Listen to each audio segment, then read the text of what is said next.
Hello, আসসালামু আলাইকুম everyone, welcome to another blog. সকাল সকাল আমরা পার্লারের উদ্দেশ্যে বেরিয়ে পড়েছি। বার্থডে গার্ল তার হেয়ার কাট করাবে। একই সাথে গেছি, তো আমিও আমার হেয়ার কাটটা করিয়ে নিলাম। কাকুলা পায়েস রান্না করেছিল সানার জন্য, তো আমি এটাতে নাম লিখতে একটু সাহায্য করছিলাম। আর পায়েসটা খেতেও ভীষণ ভালো হয়েছিল। রাত্রি 12টায় আমরা একটা কেক কাটার প্ল্যান করেছিলাম, সেটা সবাই মিলে জড়ো হচ্ছে আমরা। আর এখানে বার্থডে গার্ল তো খুবই খুশি তার কেক পেয়ে।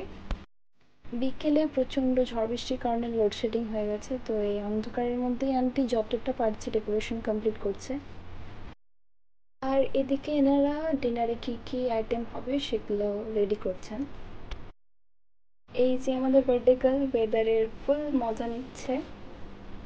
অনেকদিন পর সবাই একসাথে হয়েছি, তো এরকম একটা ওয়েদারে চায়ের আড্ডা ছাড়া তো জমেই না। বার্থডে গার্ল রেডি এবং আমরা সবাই রেডি হয়ে গেছি। এখন চলবে তার কিছু ফটোশ্যুট, দেন কেক কাটিং। গেস্টরা মোটামুটি সবাই চলে এসেছে। অনেকক্ষণ ধরে ওদের জন্য ওয়েট করা হচ্ছিল যে সবাই কখন একসাথে হবো আর কখন কেক কাটা হবে।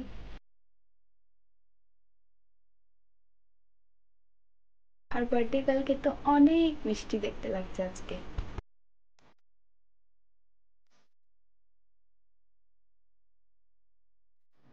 থেকে গেস্টদেরকে ছাদে খাওয়ানোর ব্যবস্থা করা হয়েছে, তো আন্টিরা ওদেরকে খাবার সার্ভ করছে।